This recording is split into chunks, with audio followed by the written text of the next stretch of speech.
Perfect, thank you. So for those of you who don't know me, my name is Adara Goldberg, and I am the director of the Holocaust Resource Center here at Kean University. We are located in Union, New Jersey, so about 15 miles away from Manhattan. Just to put in perspective for those of you who are joining us from other parts of the country. We are so pleased to be presenting today's session on Amy McDonald's book, Word Smugglers, with our partners at the Jewish Foundation for the Righteous. A little bit about the Holocaust Resource Center. We were founded in 1982 by a group of survivors who settled in the area around Kean University. And their goal was to establish a center that was accessible to all members of the community and educators in particular, and to create as equitable a space and programming as possible. And 40 years later, we're still upholding that mission with our focus on educations, collection, and commemoration. And so one of the pieces that we really treasure about our center is our teacher training programs. We offer 2 academic programs. One is a dual credit program for high school students, where they can earn college credits for a reduced fee. And the second is our post-baccalaureate certificate in teaching the Holocaust and prejudice reduction. And this is a 4-course, 12-credit program that is offered tuition waived for eligible New Jersey educators. And our goal is to ensure that all teachers who want to receive training and are committed to doing the hard work of learning how to teach about the Holocaust accurately and with fidelity have access to that education without putting an additional burden of cost on them. And so we work really hard to do that. We see about 160 teachers a year go through this year-long or 2-year-long program, including some of the folks who are on today's session. And so I'm now going to turn things over to my colleague, to Stanley Stahl. If you wouldn't mind introducing, now that we're all here, the work of the JFR, especially the Summer Institute. Okay, thank you, Dr. Goldberg and Sarah. And the Jewish Foundation for the Righteous has 2 primary goals. One is to provide financial assistance to aged and needy non-Jews, Christians and Muslims who during the Holocaust risked their lives to save Jewish lives. And we fund these noble men and women until the day they die.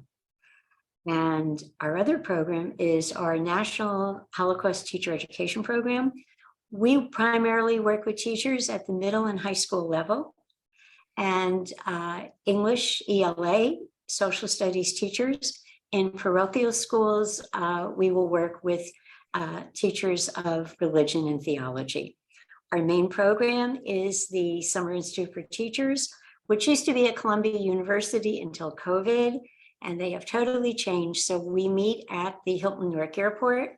We bring in about 12 to 13 world-class scholars because we believe teachers are important and you should learn to the extent possible from the very best in the field, from the men and women whose works you read as you get more and more into the fields of Holocaust.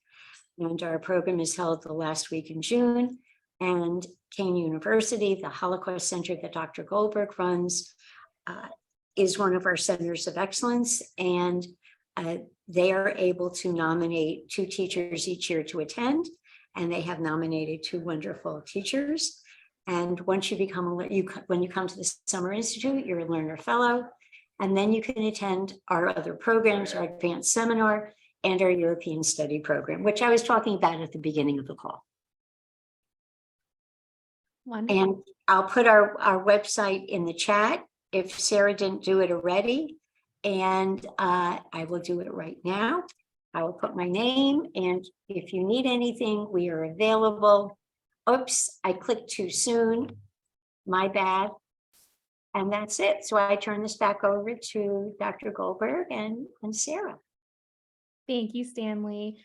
Thank you, everyone, for being here with us this afternoon. I'm very excited to introduce our keynote speaker for today. Amy McDonald is a teacher at Shades Valley High School in Birmingham, Alabama, where she currently teaches U.S. History and Holocaust Studies. In her work with Holocaust Studies, Amy attended the 2011 Jewish Foundation for the Righteous Summer Institute for Teachers. After completion of this training, Amy became an Alfred Lerner Fellow and attends the JFR Advanced Seminar each January. In 2012, 2015, and 2017, Amy participated in the Jewish Foundation for the Righteous European Study programs to Germany, Poland, and Lithuania. In December 2013, Amy received the Jewish Foundation for the Righteous Robert I. Goldman Award for Excellence in Holocaust Education. In 2014, Amy was accepted to the U.S. Holocaust Museum Teacher Fellowship Program, which is held in Washington, D.C. After completion of this program in July of 2015, Amy is recognized as a teacher fellow of the U.S. Holocaust Memorial Museum. In 2021, Amy authored the book Word Smugglers, A Story of Resistance in the Warsaw Ghetto. This book tells the story of the Ringelblum Archive, an underground archive of the Warsaw Ghetto detailing Jewish life under Nazi occupation. And with that, we welcome Amy. Thank you. Hi everybody. Thank you so much, Sarah.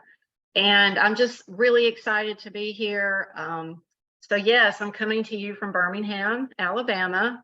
Like Dr. Goldberg said, it's a beautiful day here. It's 80 degrees, believe it or not. It's really nice, but I'm just really happy to be here. I was so excited when after the advanced seminar at the JFR, Sarah got in touch with me and asked me to speak. And so I was really, really excited. So I want to thank Kean, and I want to thank Stanley and all the support that all of these wonderful organizations have given me, and all of their encouragement. So I'm going to go ahead and share my screen.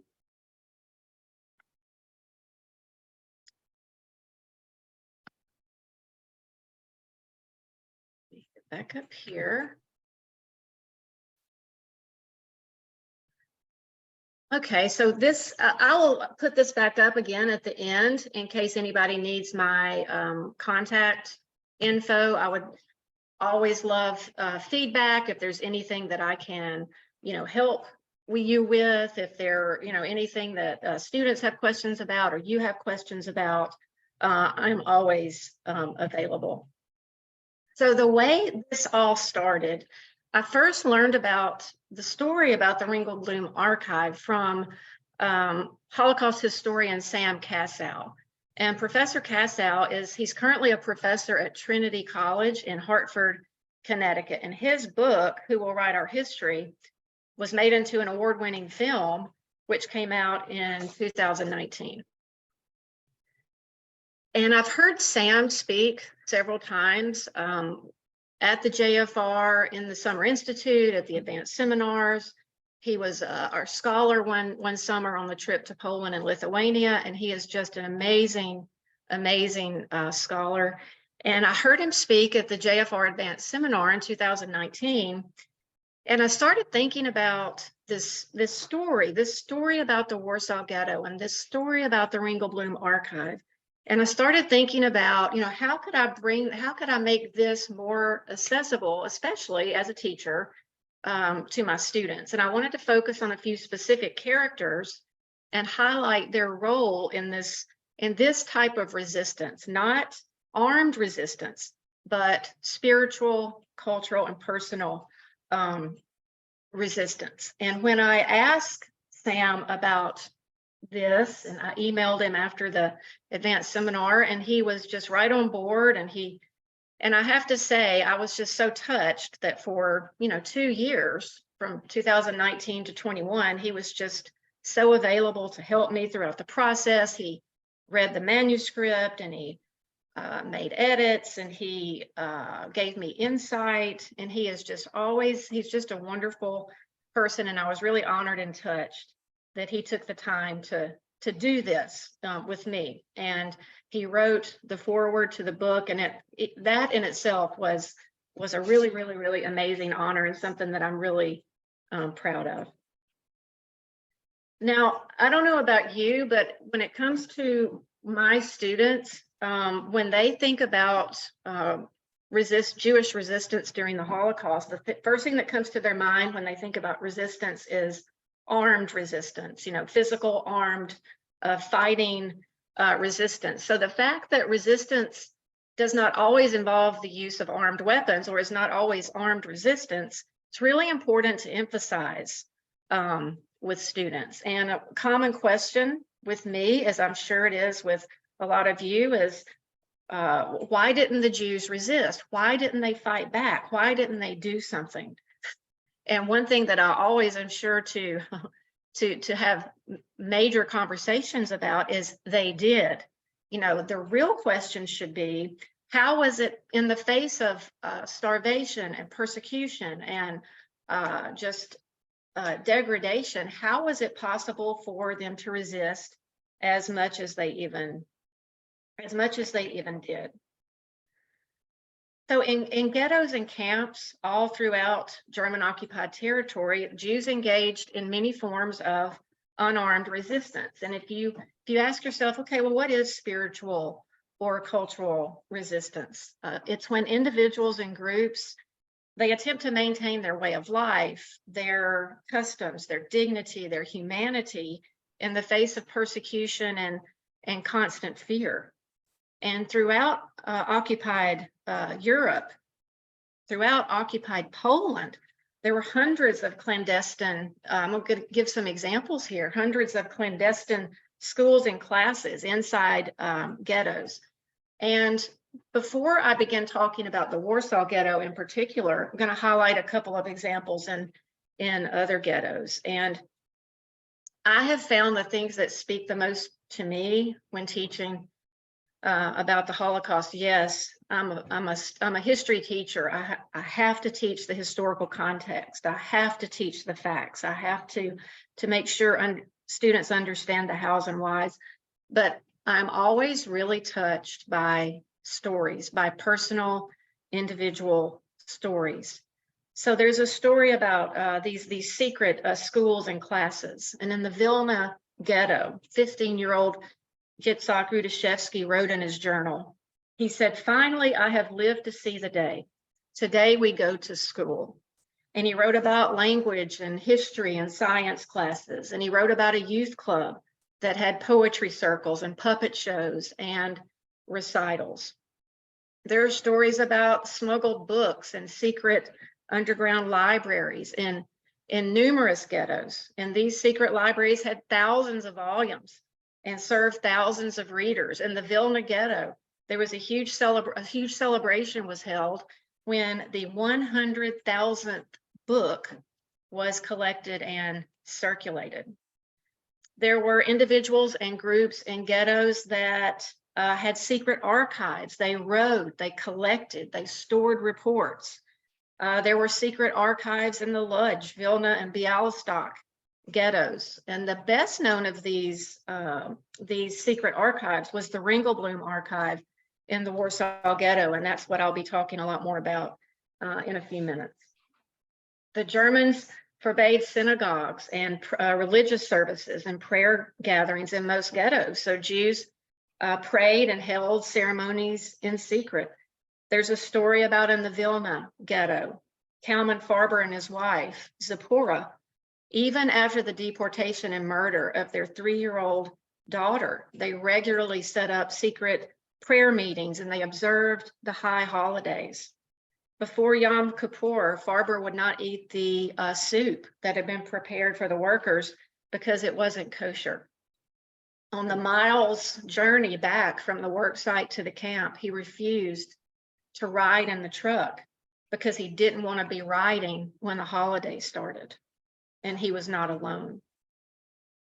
One of my favorite stories from the Warsaw Ghetto is a story about a woman named Basha Behrman. And she was a librarian at the Warsaw Public Library before the war.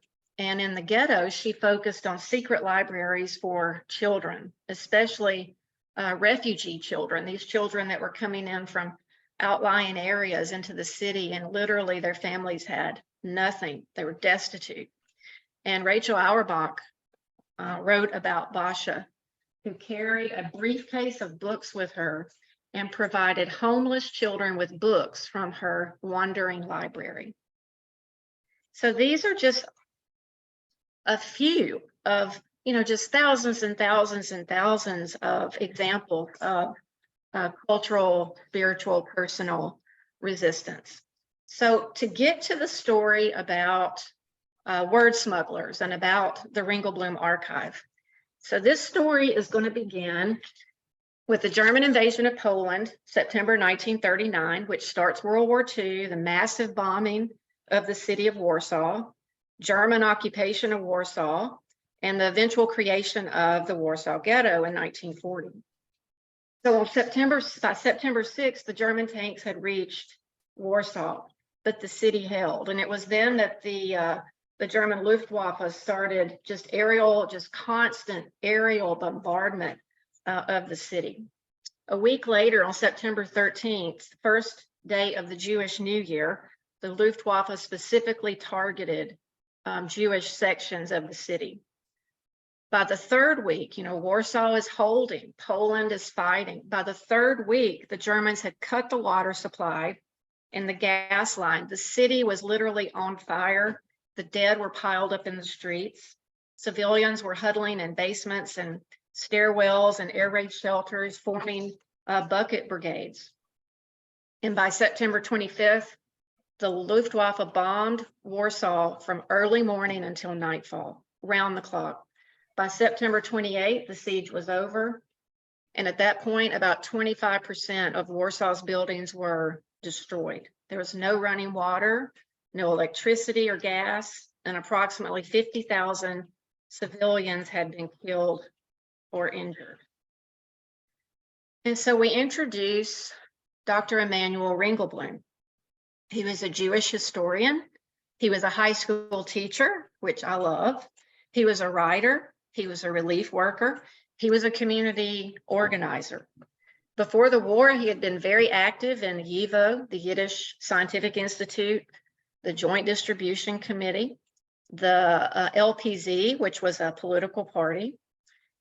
In 1938, when the Germans expelled the Polish Jews out of Germany and dumped them in a no man's land across the border, Ringelblum was sent in by the JDC to organize relief and help and provide assistance.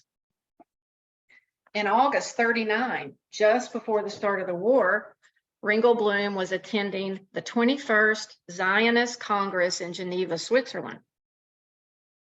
While he was there, the Nazi-Soviet non-aggression pact was announced. And many of the delegates were debating, they were talking, they were worried, and they didn't know whether they should stay, whether they should remain in Switzerland. But Ringelblum was determined to return to Warsaw, and he got there just as the war began. The point of this story is he chose to go back, he chose to return. And as the Germans approached Warsaw, there was a mass exodus, there was panic, there was a mass exodus from the city, and this included most of the Jewish leadership. So Ringelblum, he refused to leave. He tried to convince other leaders in the city to stay, to help with the relief effort.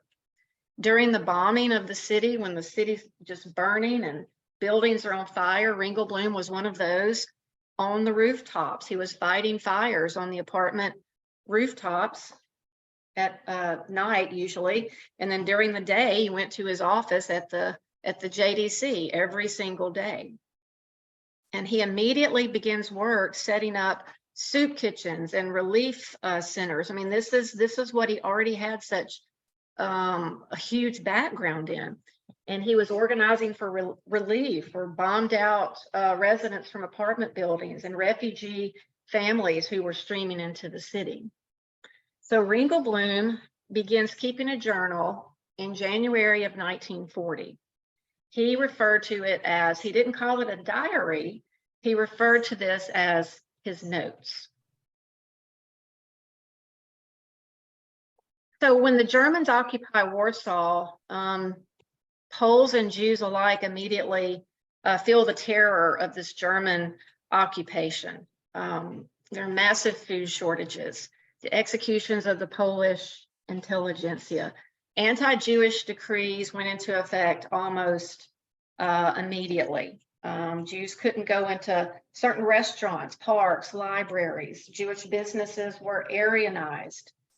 Jews were forced to wear the armband, marking them as Jews. Jews could be swept up at any minute, seized off the streets to do forced labor.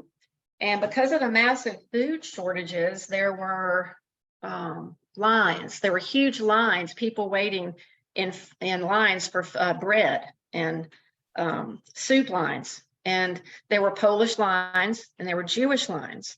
And when Poles would point out Jews in the soup lines, the Germans would throw them out of the line. Ringelblum wrote, he said, Poles who did not know a word of German soon learned how to shout Jew. So in November of 1940, it is announced that the ghetto or the Jewish district is going to be established. And 30% of the population of the city is now going to be crowded into less than 3% of its space. The most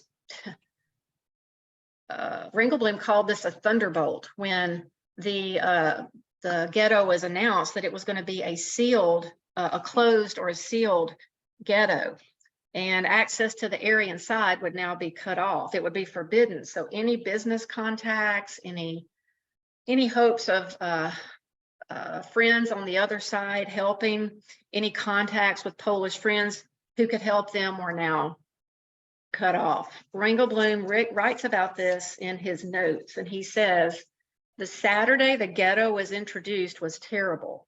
People in the street didn't know it was to be a closed ghetto, so it came like a thunderbolt. And because of this closed ghetto, it made it impossible for Jews to obtain food. And there was a calorie allotment, and you can see what the calorie allotment was. Germans 2006-13, Poles 699, and Jews were allotted 184 calories a day. So and it was going to be impossible to gain food. So the food ration established for Jews by the Germans guaranteed death by starvation. This is why smuggling was so vital. It was so important in the Warsaw Ghetto.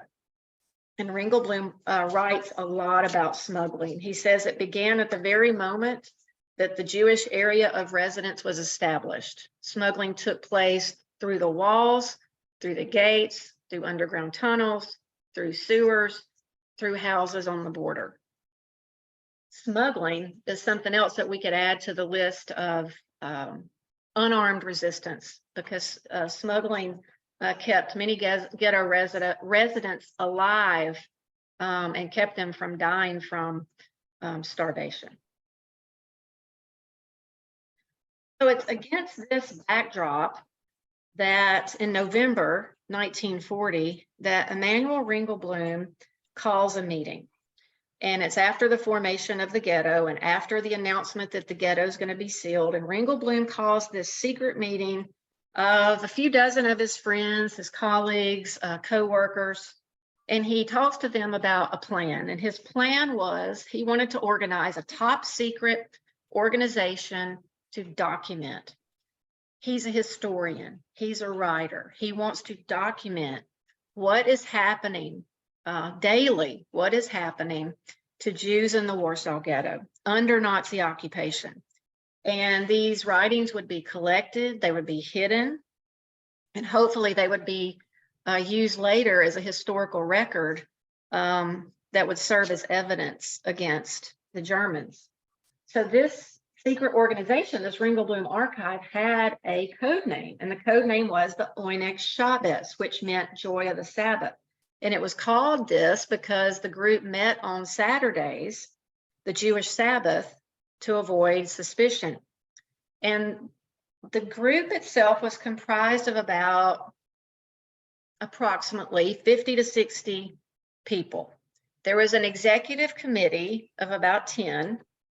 There was a team of copiers who hand copied and hand wrote all of the documents in case they were lost, so that there would be doubles and triplicates of a lot of these documents. There was even a separate secret group who knew the location of the archive and waited on the signal to bury it. They were the only ones in possession and who knew where the archive itself was actually located. And this group of 3 was comprised of a teacher, Israel Lichtenstein, and 2 teenage boys, David Graber and Nahum Gazevich, who were former students. And the fact it was this group too that I thought would really appeal to students, with a teacher and 2 of his former students who were, instrumental in preserving and saving the archive. Out of this group of 50 to 60 people, only 3 survived by the time, by the end of the war. 3 survived. There's Rachel Auerbach, there's Hirsch Wasser, and his wife, Bluma Wasser. The archive is a collaborative effort to get an accurate picture of what life was actually like, daily life in the ghetto, and to get as many diverse experiences as possible. Ringel Bloom and the organizers, they reached out to ordinary people. Not just historians, they reached out to ordinary people to write about everyday life in the ghetto. Everyone wrote, Ringel Bloom said. So this scope of who was writing was very, very wide. There were men, women, young, old, religious, not religious, Jewish leaders, wealthy, poor, refugees, businessmen, and all of these people who were writing, all of these contributors to the archive, none of them ever knew who else was writing, because this was to maintain secrecy. And so the only person who knew the identities, or the only people who knew the identities of all of the writers writing for the archive were Ringel Bloom and the executive committee. The inhabitants of the ghetto did not even know the archive existed. So the executive committee decides what types of documents are going to be included, and they ask people and they visit the writers to encourage them to meet their deadlines. They raise money to help buy paper and notebooks and writing supplies. They did what they could to keep contributors from starving. They would often organize an extra bowl of soup for a writer from Rachel Auerbach's soup kitchen.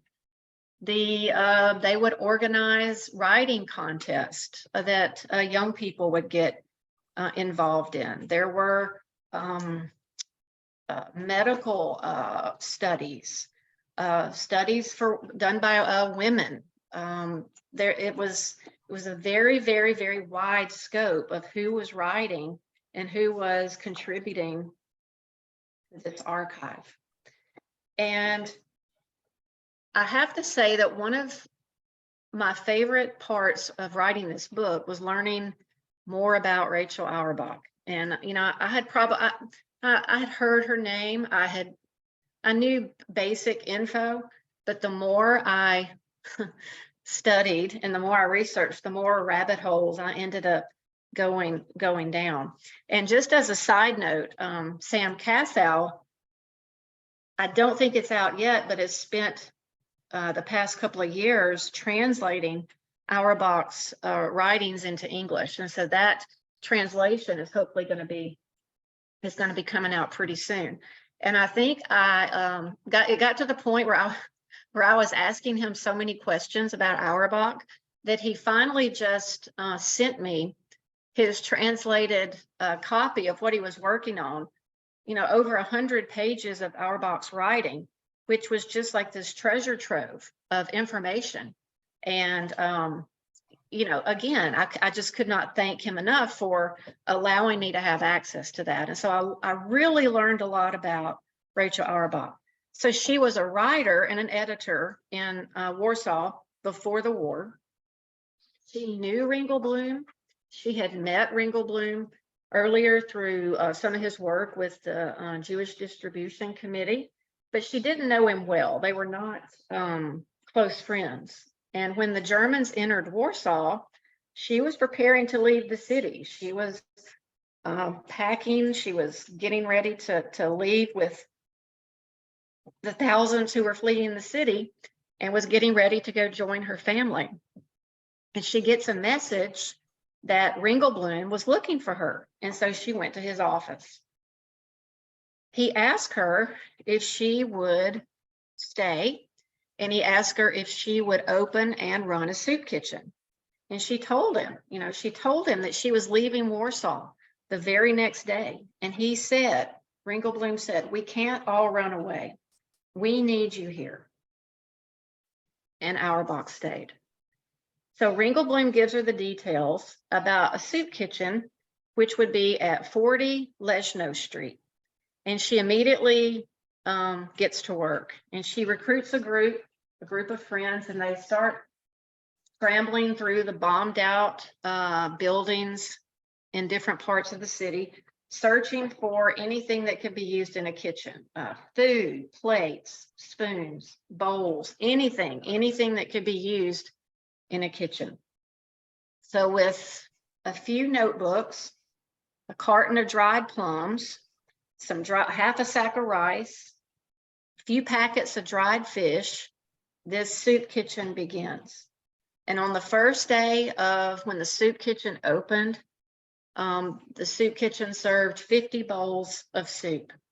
And within 2 years, the kitchen at 40 Leszno Street would be serving over 2,000 bowls of soup or 2,000 meals a day. So the archive didn't just have essays, it didn't just have journals or just written materials. The archive included and had just a really wide variety of materials. Reports, essays, questionnaires, but a lot more than just these types of written materials. There were underground newspapers, there were ration tickets, there were invitations to events, there were postcards, German orders, theater posters, sketches, paintings, candy wrappers, jokes, poetry, drawings. Ringelblum told the executive committee, he said, collect as much as possible. They can sort it out after the war, he said.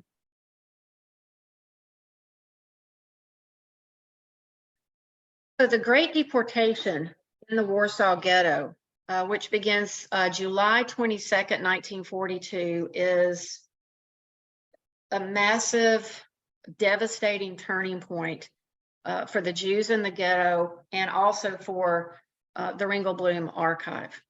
So every day, July 22nd and throughout the beginning of August, every day, SS guards and Jewish police, they're going to blockade streets, they're going to search buildings, they're going to put up checkpoints, and every day, 5,000 to 6,000 Jews are rounded up. They're marched to the Umschlagplatz, and they're loaded onto trains, and they are sent to the killing center of Treblinka. So the leaders of the Oyneg Shabbos, there's mass chaos, there's mass panic, there's fear. And the leaders of the Ringelblum archive, they scramble, they're hurrying to collect as many documents as they possibly can from as many of the writers as they could reach. And in this chaos, I mean, some members of the Oyneg Shabbos had already been rounded up and deported. The residents of the ghetto also, when they were being rounded up and being sent to the trains, they were told they were being, quote, resettled or sent to the east. So throughout the deportations, I thought this this quote from Ringelblum was especially powerful, probably written shortly during July of 1942. He says, the OS work, Oynek Chavez work, was interrupted. Only a handful of our friends kept pencil in hand and continued to write about what was happening in Warsaw in those calamitous days. But the work was too holy for us. It was too deep in our hearts. The OS was too important for the community. We could not stop. And it's after the Great Deportation that the focus of the archive changed. If you remember, in the beginning, we talked about the goal of Ringelblum in establishing the archive was to document daily life under Nazi occupation in the Warsaw Ghetto. But by 1942, and especially after the Great Deportation, this is changing. It's now, instead of writing about daily life in the ghetto, the contributors to the archive are starting to document the deportations. They're starting to document the fate of the Jewish communities throughout Poland as refugees come into the city from these small communities and villages and towns outside Warsaw. The Oynek Chavez are interviewing these refugees and getting the stories of what is actually happening and what is actually unfolding outside the ghetto. And so, in essence, as they are doing this documentation, in essence, they are documenting their destruction. And there was also the goal, there was also the hope of trying to smuggle this information out to London and the West. So the archive was buried. It was buried, and it did survive the complete destruction of the Warsaw Ghetto. And so the first cache of documents were buried in August 1942 during the Great Deportation. And these documents were buried in 10 metal boxes. And you can see those, there are 3 of those that you can see on the left. Hirsch Wasser, a member of the executive committee and a good friend of Ringelblum, he delivers a message to Israel Lichtenstein, and he says it was one word, and it was the code word. And the code word was legend. And that was the code word to bury the archive. So in August of 42, the 10 boxes were buried underneath the foundation in a basement underneath a school on Noah Lipke Street. Now, the second cache of documents was buried in February 1943, before the ghetto uprising in April. And these documents are buried in 2 metal milk cans, and you can see those pictures of those on the right. So after the war and the ghetto has been totally liquidated, totally destroyed. The war finally ends, and Rachel Auerbach remembers one of the 3 survivors of the Oynek Chavez group. So in April of 46, she is speaking at a commemoration of the 3rd anniversary of the Warsaw Ghetto uprising. And I wanted to read you what she said. She is insisting, she is demanding, she is crying out. She says, there is a national treasure under the ruins. The Ringelblum archive is there. We cannot rest until we dig up the archive. Even if there are 5 stories of ruins, we have to find the archive. I'm not making this up, she said. I know what I'm talking about. This isn't just talk. This is coming from my heart. I will not rest, and I will not let you rest. We must rescue the Ringelblum archive. So she continues, you know, she persists. But right after the war, I mean, there wasn't really a whole lot of, it was hard for them to generate a whole lot of interest in starting this search in what was once the Warsaw Ghetto. But she persisted, and she and her sponsor persist, and they keep asking and they keep demanding. And finally, with money from the Jewish Labor Committee in New York, the search for the archive does finally begin in the summer of 1946. And Auerbach said, she said, some effort was being organized by a whole group to take action for finding and digging up the buried materials. Now you can see by this picture that this is rubble. Just finding a certain house with a certain number was difficult enough. But think about trying to locate a cellar within a cellar in which the archive was hidden. And to do this, it was almost really, in essence, like an archaeological expedition.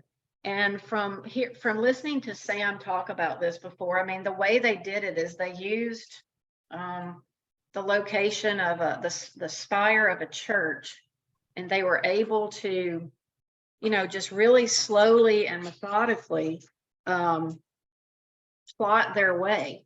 And there was a lot of searching, there was a lot of digging, and there was a lot of disappointment, until finally, in September of 1946, they're digging and probing, and they have the big long metal, the rods, and they're probing down into the ground, and the rod strikes something hard. It strikes something that was like metal.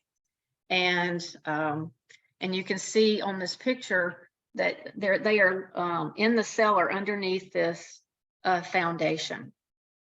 So the first cache was discovered in September of 1946.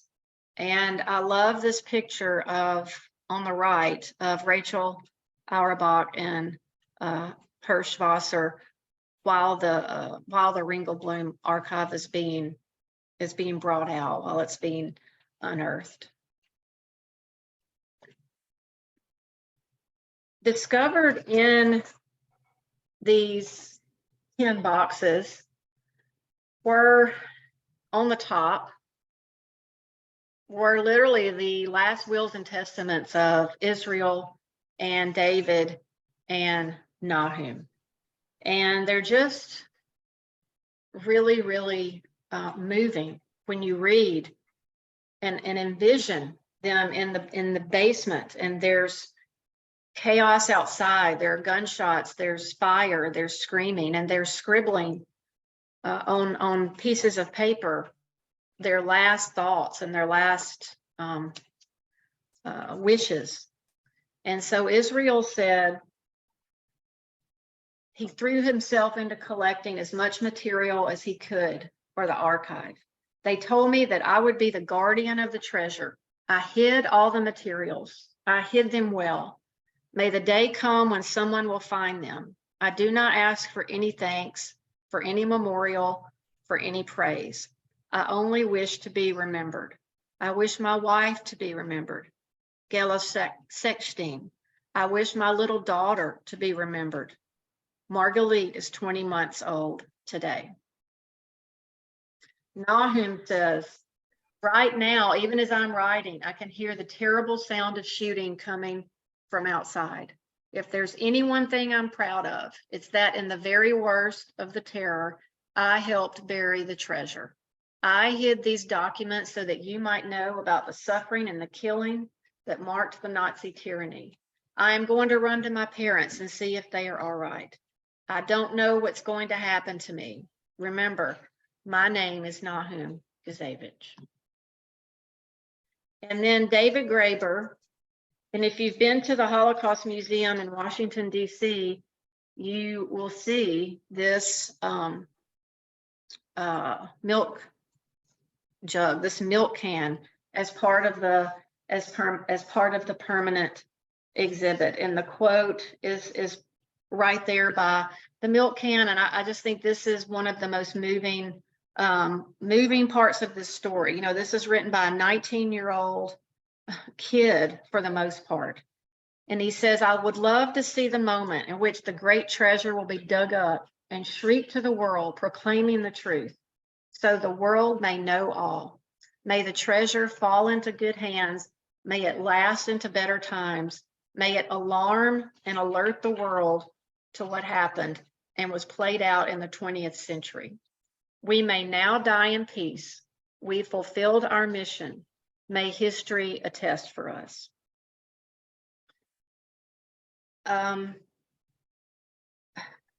One thing I have also noticed when I'm telling this story to students, and they are reading these excerpts and they are reading the book, I mean, it's really hard for them to envision that, for example, David Graeber, no one knows now what he looked like. There are no photographs. There are no video testimonies. The same for Nahum. The same for so many of the contributors to this secret archive. I mean, sometimes all that was left of their name was scribbled on a tiny piece of paper. And I think that's why when I'm kind of getting towards the end of this presentation, I want to read their words. I want to read and say Israel's name and Nahum's name and David's name. Because really and truly, this is all we have. This is all that remains, and this is all that's left. But if you ask yourself, what is the significance? I mean, why is this Ringelblum archive so important? And there are several reasons why this Ringelblum archive is so important. You know, Ringelblum understood that unless you leave, documents, unless you leave a record, it's the people who are trying to kill you who are going to decide how you'll be remembered. I mean, that's why Sam Casell the title to his book is Who Will Write Our History? The perpetrators would be the one who would decide what the record would be. So Ringelblum was determined, and he had it in his mind and heart. He said, even if we don't survive, at least someday we're going to be remembered on the basis of our records and not on the basis of theirs.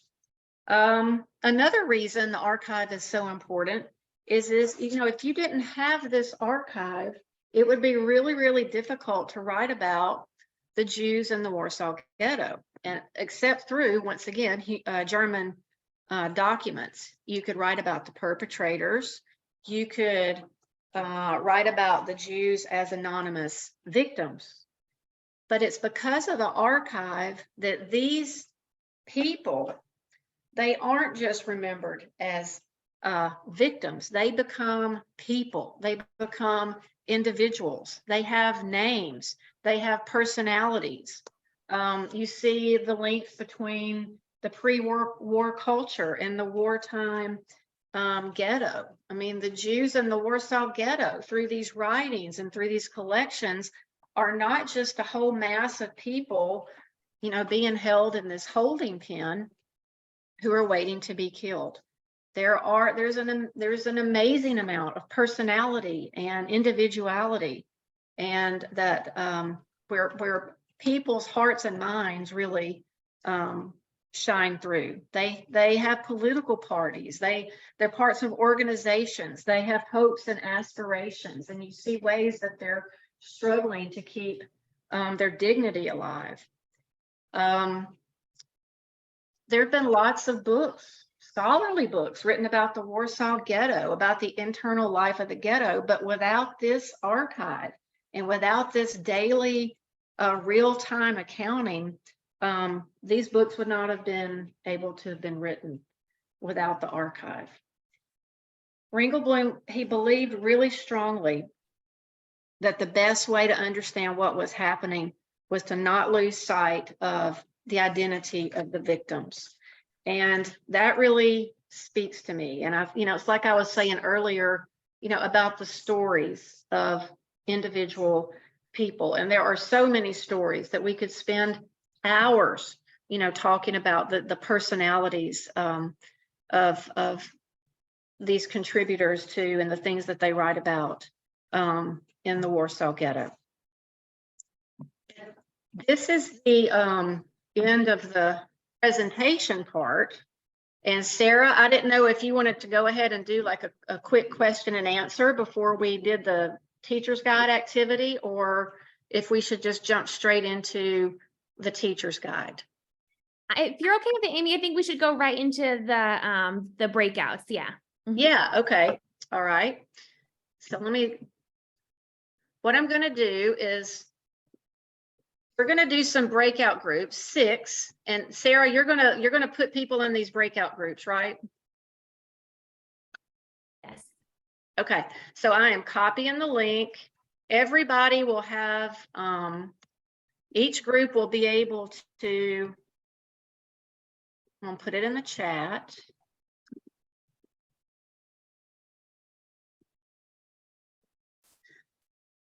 So each group will have one slide, and I'll show you what we're, and I think we're just going to do this for 5 minutes. Put people in some breakout groups for about 5, maybe 7 minutes. And for example, group 1 will look at photograph 1 and document 2. Each group will have one slide.